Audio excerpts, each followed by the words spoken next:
बीडच्या केज तालुक्यातील टाकळी येथील तरुण विलास घुले हत्या प्रकरणामध्ये पूर्वनी जबाबात खासदार बजरंग सोनवणे यांचे पुत्र सौरव सोनवणे यांचं नाव घेण्यात आलेलं आहे।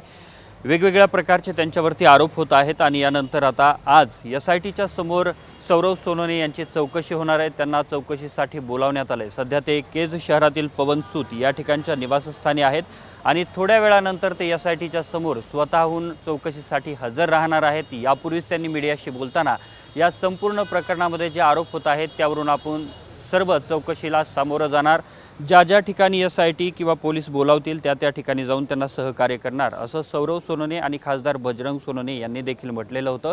आणि आज अखेर एसआयटीच्या समोर त्यांना बोलावण्यात आलेलं आहे आणि थोड्याच वेळात ते या पवनसूत निवासस्थानावरून केज शहरातील पोलीस उपविभागीय अधिकारी कार्यालयामध्ये दाखल होणार आहेत। त्या ठिकाणी ते हजर राहतील। IPS वेंकटराम यांच्या उपस्थितीमध्ये त्यांच्या समोर ही संपूर्ण चौकशी होणार आहे आणि ज्या पद्धतीने आरोप होत आहेत त्यानंतर आजच्या चौकशीमधून नेमकं काय समोर येतं आणि पुढे पोलीस नेमके काय कारवाई करतात हे पाहणं महत्त्वाचं असेल। कॅमेरा पर्सन अमित आडेसह मी अशोक काळकुटे, TV9 मराठी, बीड।